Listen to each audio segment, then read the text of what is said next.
আমেরিকাতে প্রশ্ন করতেছি, আমাদের এখানে নতুন মসজিদ নিউ ইয়র্কের নাইট অফ আমাদের এখানে একটা নতুন মসজিদ করেছি আমরা, চার্জ কিনে। এখানে আমাদের এই পয়লা রোজাতে আমরা আলহামদুলিল্লাহ জিপ থেকে একজন লার্নেড শেখ আনছি, উনি পিএইচডি করা এবং আল্লাহর ইউনিভার্সিটির টিচার।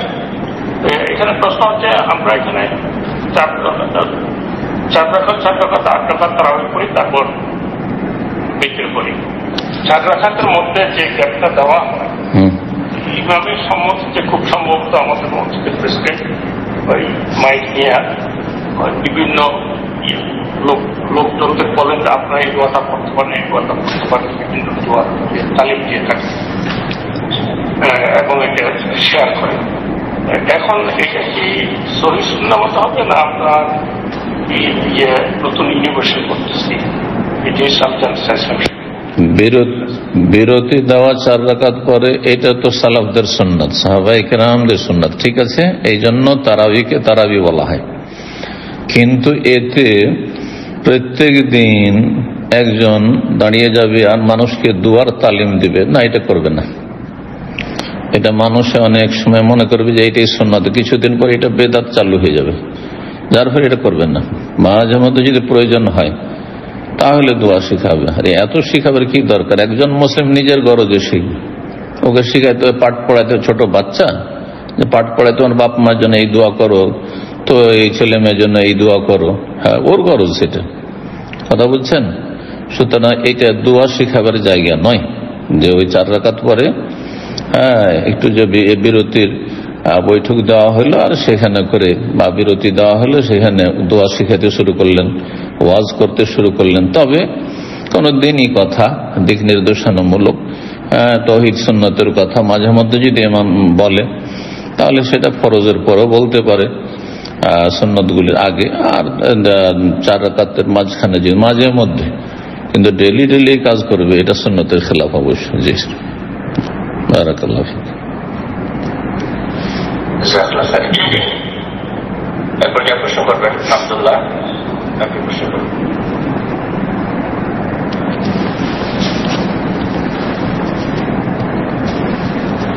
জি আব্দুল্লাহ, আপনার ফোনটা আনমিউট করে নিয়ে প্রশ্ন করুন। আসসালামু আলাইকুম ওয়া রাহমাতুল্লাহ। ওয়ালাইকুম আসসালাম ওয়া রাহমাতুল্লাহি ওয়া বারাকাতুহু। জি শেখ বগুড়া বাংলাদেশ থেকে বলছিলাম। জি জি বলেন। মাশাআল্লাহ। শেখ আমি এখানে প্রশ্ন করতে যাচ্ছি না, আমি আপনার নাম্বার নিয়েছিলাম, নিয়ে আপনি 2 সপ্তাহ আগে আমি হোয়াটসঅ্যাপে একটা প্রশ্ন করেছিলাম, আপনি দেখেননি। আমার প্রশ্নটা এতটাই পার্সোনাল যে আমি এখানে করতে পারবো না। যদি একটু মিটিং শেষে যদি আমাকে একটু সময় দিতেন, আমার খুব বড় উপকার হতো শেখ। দেখবো আপনার হোয়াটসঅ্যাপে মেসেজ দিয়ে দিবেন, দেখবো আমি স্মরণ করে দিবেন। হোয়াটসঅ্যাপে এত মেসেজ আসে যে রমজান মাসে উত্তর দেওয়া সম্ভব হয় না। রমজান মাসে হোয়াটসঅ্যাপ না মিটিং শেষে কথা বলার সময় নাই। আপনি ওই হোয়াটসঅ্যাপে আপনি সালাম দিবেন, তাহলে বুঝেন যে আপনার প্রশ্ন কি আছে, উত্তর দেওয়ার মতো কিনা। ঠিক আছে। মিটিং শেষে আপনার শেখে যে প্রশ্ন করেছিলেন হোয়াটসঅ্যাপে, ওটাকে আপনি আবার রিসেন্ড করেন, তাহলে ঠিক বুঝতে পারবেন ইনশাআল্লাহ, এবং আপনি সালাম দিয়ে দিয়ে ইনশাআল্লাহ। জাযাকাল্লাহ খাইর। তো ইনশাআল্লাহ এক পর্যায়ে প্রশ্ন করবেন। গোলাম, আপনি প্রশ্ন করবেন।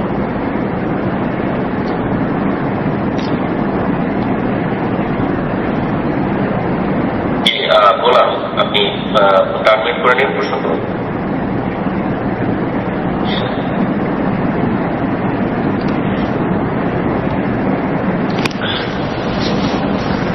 আপনি হয়তো নতুন লাইনে আসেন, যারা তাদের উদ্দেশ্য বলছি আপনার নাম মেনশন করার পরে আপনারা আপনাদের জুম ম্যাপের স্ক্রিন ফলো করুন, যেখানে আপনাকে বলা হচ্ছে ফোনটাকে আনমিউট করতে, আপনি অপশন ফলো করুন, ফোনটা আপনি আনমিউট করে নিয়ে প্রশ্ন করুন। গোলাম, ইনশাআল্লাহ আমরা আরেকজনকে সুযোগ করে দিচ্ছি, প্রশ্ন করবেন। মাহমুদা, আপনি প্রশ্ন করুন। আসসালামু আলাইকুম ওয়া রাহমাতুল্লাহি ওয়া বারাকাতুহু। সম্মানিত শেখ, আমি মাহমুদা বলছি সুইডেন থেকে। ওয়ালাইকুম আসসালাম ওয়া রাহমাতুল্লাহি ওয়া বারাকাতুহু। জি বলেন। এক বোনের পক্ষ থেকে প্রশ্ন, উনি পরিস্থিতির চাপে পড়ে ব্যাংক লোন নিয়ে একটা অ্যাপার্টমেন্ট কিনছেন এখানে সুইডেনে। তো এখন উনি ভুল বুঝতে পারার পর, যেহেতু এটা সুদের উপরে আসে, তো ভুল বুঝতে পারার পর উনি চাচ্ছেন যত তাড়াতাড়ি সম্ভব কিস্তিগুলো পরিশোধ করে উনি সুদ থেকে আর কি মুক্ত হওয়ার জন্য। তো সেই ক্ষেত্রে উনি টাকা জমা দিয়ে যে বাৎসরিক একটা কিস্তি বা কি বলবো এটাকে মানে শোধ করার জন্য তো টাকা জমাচ্ছেন, সেই টাকাতে যে হিসাব চলে আসছে। এখন ওনার প্রশ্ন যে এই টাকা যেটা উনি লোন পরিশোধ করার জন্য জমাচ্ছেন, এর উপরে কি জাকাতটা ওনাকে দিতে হবে কিনা, এবং এটা 1 বছর ধরে আসছে। ওর কাছে জমা থাকছেন না ওই একে দিয়ে দিচ্ছেন? ওনার কাছে এখন আছে, উনি 2-1 মাস পরে দিয়ে দিবে। হ্যাঁ, যতক্ষণ তার হাতে আছে আর বছর পুরা হয়ে গেছে জাকাত দিয়ে যেতে হবে। জি,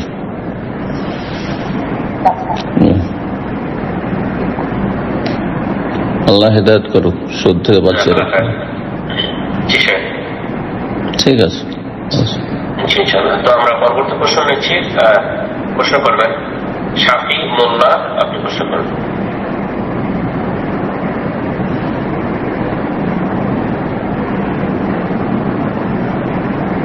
আপনার ফোন আসবে,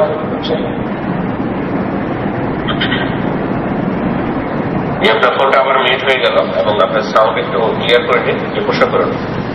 আসসালামু আলাইকুম। ওয়ালাইকুম আসসালাম ওয়া রাহমাতুল্লাহি ওয়া বারাকাতুহু। জি, কেমন আছেন? বলেন। আলহামদুলিল্লাহ। জি, আমার প্রশ্ন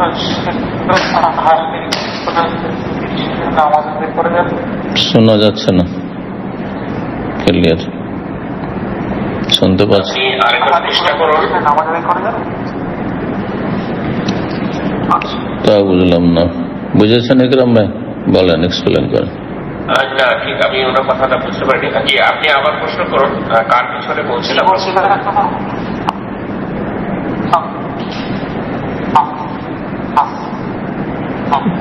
এখন তো আরো স্পষ্ট। আমরা অনেক দুঃখিত, তার সাউন্ড আমরা শুনতে পাচ্ছি না নেট জয়ের কারণে। আপনি চেষ্টা করুন আপনার নেটটা ঠিক করে নেওয়ার জন্য, ইনশাআল্লাহ নেক্সট টাইমে আবারও আপনাকে সুযোগ দেবো ইনশাআল্লাহ। তো যে পর্যায়ে আমরা আরেকজনকে সুযোগ করে দিচ্ছি ইনশাআল্লাহ। আহলে কোরআন, যে সেটা উনি বলছেন আহলে কোরআনের পিছনে সালাত করা যাবে কিনা, এটি মনে হয় প্রশ্ন। আহলে কোরআন যারা বলছে আমরা শুধু কোরআন মানে হাদিস মানে, তো মুসলমান নয়। তো মুসলমান যে নয় তার পিছনে কি করে নামাজ হবে? যেমন কাদিয়ানের পিছনে নামাজ হবে না, ঠিক তেমন আহলে কোরআন পিছনে নামাজ হবে না। প্রশ্ন করবেন আব্দুল্লাহ ডালিম, আপনি প্রশ্ন করুন। আসসালামু আলাইকুম ওয়া রাহমাতুল্লাহি ওয়া বারাকাতুহু। ওয়ালাইকুম আসসালাম ওয়া রাহমাতুল্লাহি ওয়া বারাকাতুহু। আমার প্রশ্ন ছিল যে সিয়াম। জি, আমার প্রশ্ন ছিল সিয়াম, বলেন। যে একজন সুগারে আক্রান্ত ব্যক্তি কোনো কাজ করতে সালাত করে এবং মাঠের কাজ, পরিবারের কাজ, কর্মসূচি সবই করে, কিন্তু সিয়াম রাখলে নাকি শরীর দুর্বল হয়, দুর্বল লাগে, এই কারণে সিয়াম রাখে না। এমনকি পরে কাজও করে না, এমনকি ফিজিয়াও দেন না। সেটা কি থাকছি। আর একটা প্রশ্ন হচ্ছে যে প্রশ্ন একটা করে ইনশাআল্লাহ আমরা পরবর্তী প্রোগ্রাম আপনার প্রশ্ন নিচ্ছি। বলেছেন একজন লোক বলছেন যে সালাত আদায় করে আর অন্যান্য ইবাদত বন্দেগী করে, কিন্তু হতভাগা রমজান মাসের সিয়াম পালন করে না। বলছে সে কমজোর হয়ে যায় বা তাকে দুর্বলতা অনুভব হয়। কাকে দুর্বলতা অনুভব হয়? আমরা দুর্বল হই না? যেই রোজার আগে শরীর দুর্বল হবে, এই দুর্বলতা তো ফায়দা আছে। হ্যাঁ, কাকে খিদা লাগে না? আলেমদেরকে খিদা লাগে না? বয়স্ক মানুষ যারা রোজা আছে তাদের খিদা লাগে না? যারা কঠোর পরিশ্রম করে রোদে কাজ করছে আর রোজাও রাখছে, আলহামদুলিল্লাহ আমাদের দিনদার ভাইয়েরা অনেকই রোজা রাখছে, দিন বাইরে রোদেও কাজ করছে।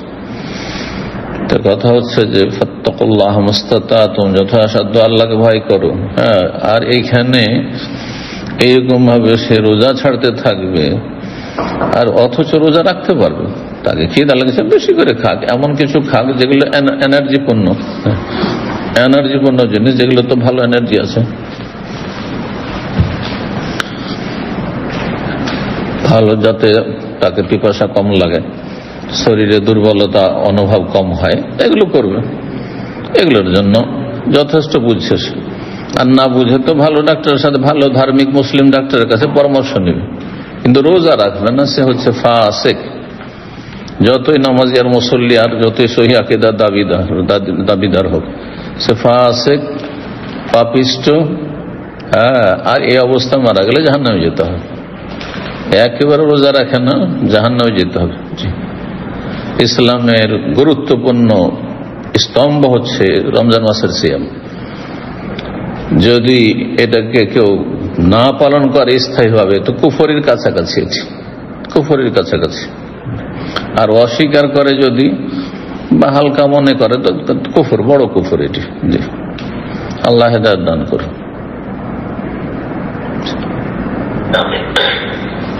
প্রশ্ন করবেন এমডি আব্দুল্লাহ, আপনি প্রশ্ন করবেন। আসসালামু আলাইকুম ওয়া রাহমাতুল্লাহ। ওয়ালাইকুম আসসালাম ওয়া রাহমাতুল্লাহি ওয়া বারাকাতুহু। শেখ, আমাদের দেশের দুজন আলেম, বাংলাদেশ থেকে বলছি। জি, আলেম কবরের পাশে দাঁড়িয়ে হাত তুলে মোনাজাত করার বিষয়ে ভিন্ন মত পোষণ করছেন। এখন আপনার কাছে আমার একটা জানার ইচ্ছে। কি করছে, কি বলছে, কি বলছে তারা? কবরের পাশে দাঁড়িয়ে হাত তুলে মোনাজাতের একজন পক্ষে বলতেছেন, আরেকজন বলতেছেন না, হাত তুলে মোনাজাত করার কোন সহি দলিল নেই। এখন আপনার কাছে এটা জানতে চাচ্ছি যে কবরের পাশে দাঁড়িয়ে মোনাজাত করা যাবে কিনা হাত তুলে? দুটোই আহলে হাদিস না একটা হানাফি একটা আহলে হাদিস? দুজনই আহলে হাদিসের আলেম। জি জি, আল্লাহ হেদায়েত করুক এরকম আহলে হাদিসদেরকে। তো কথা হচ্ছে যে নবী সাল্লাল্লাহু আলাইহি ওয়াসাল্লামের হাদিসে রয়েছে মাইয়াতকে দাফন করার পরে প্রথম কথা জানাজার সালাতে দোয়া, ওতে দোয়া হয়ে গেল। তারপরে দাফন করার পরে, দাফন যখন হয়ে যাবে, তখন নবী সাল্লাল্লাহু আলাইহি ওয়াসাল্লাম বলেছেন যে ইস্তাগফিরু লিআখিকুম, তোমাদের ভাইদের জন্য বা তোমাদের ভাইয়ের জন্য তোমরা আল্লাহর কাছে ক্ষমা প্রার্থনা করো। ওয়াসালুল্লাহ লাহু তাসবীত, এবং আল্লাহর কাছে তার জন্য দৃঢ়তা কামনা করো যে সে যেন আপনার মুনকার নাকিরের প্রশ্নের উত্তর দিতে পারে। জি, ফাইন্নাহু আল-আনা ইউসাল, কারণ তাকে এক্ষুনি জিজ্ঞেস করা হবে, এক্ষুনি মুনকার নাকির এসে বসিয়ে দিবে আর জিজ্ঞাসা করবে তোমরা এখান থেকেই সরে গেলে। সুতরাং তার জন্য আল্লাহর কাছে ক্ষমা চাও, দৃঢ়তা কামনা করো। এতটুকু আছে। কিন্তু এই হাদিসে কি আছে তোমরা হাত তুলে চাও, সম্মিলিত চাও, অথবা একা একা হাত তুলে দোয়া করিও? একটি হাদিস আছে, মোটেই নেই। সুতরাং যেটা নাই সেটা করার নামই বেদাত, যেটা নেই সেটার নামই হচ্ছে বেদাত। রাসূলুল্লাহ সাল্লাল্লাহু আলাইহি ওয়াসাল্লামের সামনে এই ক্ষেত্রগুলি অহরহ এসেছে। বহু জানাজা নবী সাল্লাল্লাহু আলাইহি ওয়াসাল্লাম জানাজার সালাত পড়িয়েছেন, শরীক থেকেছেন। নবী সাল্লাল্লাহু আলাইহি ওয়াসাল্লাম মাইয়াতের জন্য ক্ষমা চাইতে বলেছেন, তাসবির চাইতে বলেছেন, কিন্তু তিনি নিজেও হাত তুলে দোয়া করেননি এবং সাহাবায়ে কেরামরা হাত তুলে দোয়া করেননি। আর বলেননি যে তোমরা দোয়া করবে তো হাত তুলে দোয়া করো, হাত উঠিয়ে দোয়া করো, এ কথা বলেননি। সুতরাং এক শ্রেণী আহলে হাদিসরা আগে থেকে যেমন সম্মিলিত মোনাজাত করে আসছে ফরজ সালাতের পরে, ফরজ নামাজের পরে, ঠিক তেমনই এই ক্ষেত্রেও চলে আসছে। এরকম মেলাগুলি ভুলভ্রান্তি আছে, না জানার কারণে করেছে আমাদের আগের আলেম ওলামারা। আর যারা আজকাল করছে না তারা হঠকারিতা করছে, তারা দলিল মানতে চায় না, তারা হঠকারিতা, যে আমি ছোট হয়ে যাব, এতদিন করে এলাম, আর যদি এখন মেনে নিয়ে এদের কথা তাহলে তো ছোট হয়ে যাবো, হ্যাঁ হেরে যাব। এই হারতে চায় না, সেই জন্য আল্লাহ তাদের হেদায়েত দান করুন। এটা হচ্ছে ইত্তেবাউল হাওয়া, কুপ্রবৃত্তির অনুসারী। সুতরাং যিনি বলেছেন যে দোয়া তো আছে কিন্তু হাত তোলা নাই, সেটি হচ্ছে কোরআন সুন্নাহ ভিত্তিক মত। জাযাকুমুল্লাহ খাইর। প্রশ্ন করবেন সাফিউল্লাহ বিন আব্দুল হাই।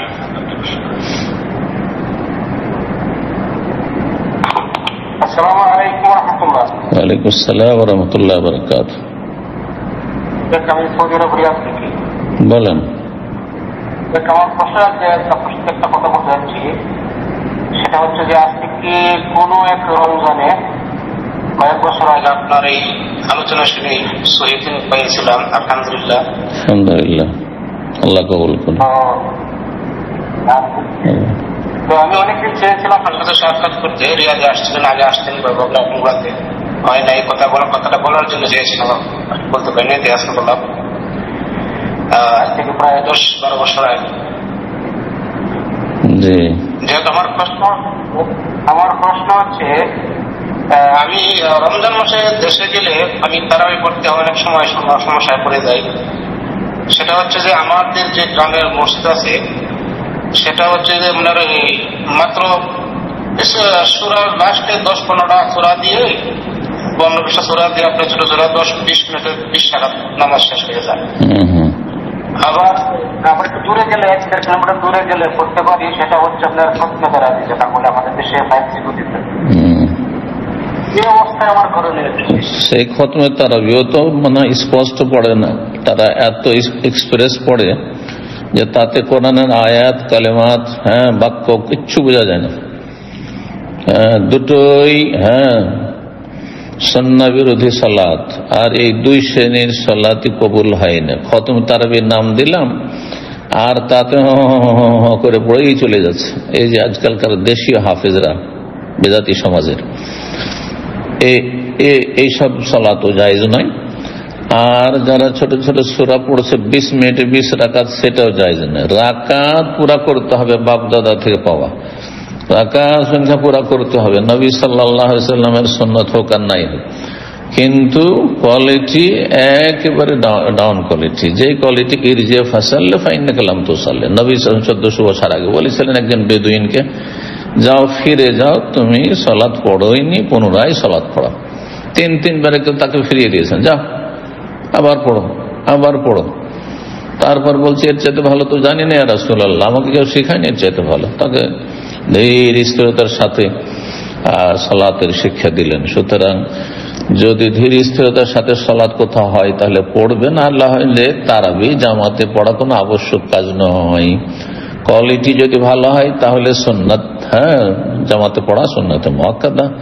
আর যদি কোয়ালিটি ভালো না হয় তো একা একা আপনি আপনার স্ত্রীকে নিয়ে পরিবারকে নিয়ে বাড়িতে পড়বেন বা একাই পড়বেন, ও তাতে বেশি সব রয়েছে। যেটা পড়তে হবে জামাতে, মুসলিমদের জামাতে, সেটা হচ্ছে এশার সালাত। এশার সালাতটা পড়বেন, আর তারপরে সেখান থেকে কারোর সাথে দ্বন্দ্ব ঝামেলা না করে কেটে পড়বেন। কারণ 8 পড়েও যদি সেখান থেকে চলে আসেন তাহলে জবরদস্তি আপনাকে থামিয়ে দিবে, ঘেরাও করবে, তা যে না বের হতে দেবো না। এই আর এক বিপদ রয়েছে গোড়াদের। তো যার ফলে ওদের অনিষ্ট থেকে বাঁচার জন্য আপনি ফরজটা তাদের পিছনে পড়বেন আর তারপরে চলে আসবেন। জি, তারপরে তাদের অনিষ্টের আশঙ্কা থাকে তো বলবেন আমার ব্যস্ততা আছে, কাজ আছে, তাদের সার অনিষ্ট থেকে বাঁচার জন্য। জি, জাযাকাল্লাহ। প্রশ্ন করবেন আপনি প্রশ্ন করবেন।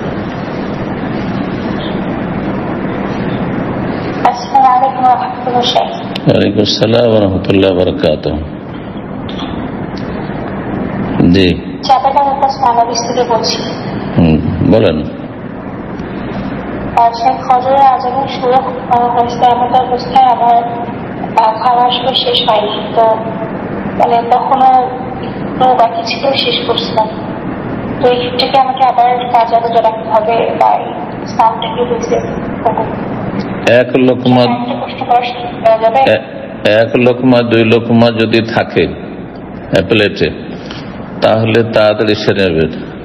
আজান হয়ে গেছে তারপরে, আর অথবা খাওয়া হয়ে গেছে কিন্তু পানির গ্লাস আছে কিন্তু পানি খাইনি, তো পানি 1-2 গ্লাস পানি তখন খেয়ে নেবেন। কিন্তু আজানের পরে পানাহার শুরু করা মোটেই জায়েজ নয়। আর প্রতিদিন অভ্যাস বানিয়ে নেবেন, এটাও জায়েজ নয়। কথা বোঝা গেছে? তো আসল সম্পর্ক সাহারির আজানের সাথে নয়, শুভ সাদেকের সাথে। টাইম টেবিল যদি বলে শুভ সাদেক হয়ে গেছে, তার আগে সতর্কতা অবলম্বন করতে হবে যাতে সে রোজা নষ্ট না হয়ে যায়। যাই হোক, তারপর একটি হাদিস যেহেতু আছে, তো সেই ক্ষেত্রে অল্প খাবার 1-2 লোকমা আছে, সেটা তাড়াতাড়ি সেরে নেন। 1 গ্লাস 2 গ্লাস পানি খাওয়া বাকি আছে, তো পানিটা তাড়াতাড়ি খেয়ে নেন। কিন্তু আজান হলো, ঘুম ভাঙলো আর তারপরে খেতে শুরু করলেন, অথবা থালা ভর্তি খাবার এখন আছে, এখনো 5-10 মিনিট লাগবে, আর থালা ভর্তি খাবার খেতে থাকেন আরামসে, এগুলি ফতোয়া, ভুল ফতোয়া। এই ফতোয়া যদি আমল করেন তাহলে যে ফতোয়া দিয়েছে সেও গুমরাহকারী, নিজে গুমরাহ, অন্যকে গুমরাহ করবে, আর আপনারা গুমরাহ হয়ে যাবেন। খবরদার, নিজের ইবাদতের আমি যেন সবসময় সুরক্ষার ব্যবস্থা করি, হেফাজত করি। আল্লাহ তৌফিক দান করুন। জি, সেগুলি প্রশ্ন করতে চাচ্ছিলাম একটা, তবে আমি রিকোয়েস্ট করবো যদি শুধুমাত্র আপনার রোজা রমজান হলে ঠিক আছে। জি, আমি আপনাকে আনমিউট করছি, শুধু রমজান সম্পর্কে হলে আনমিউট করুন। রমজান সম্পর্কে না, বাট না, তাহলে আপনি প্রশ্ন করবেন না,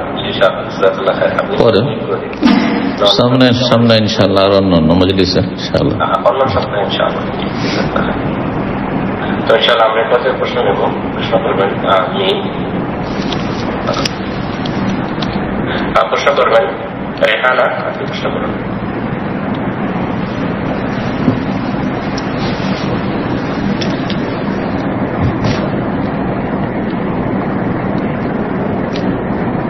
রেহানা, আপনার ফোনটা আনমিউট করে নিয়ে প্রশ্ন করুন।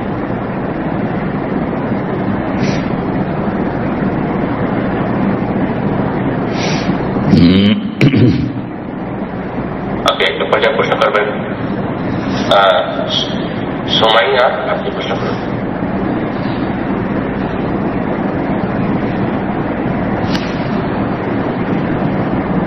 যে আপনাদের ফোনগুলো আনমিউট করতে বলা হচ্ছে, আপনাদের স্ক্রিনে আপনারা অপশন ফলো করুন, ফোনটাকে আনমিউট করে নিয়ে প্রশ্ন করুন। সোমাইয়া, আমাদের হাতে সময় খুবই কম, তো আমরা আরেকজনকে সুযোগ করে। আয়েশা খাতুন, আপনি প্রশ্ন করুন।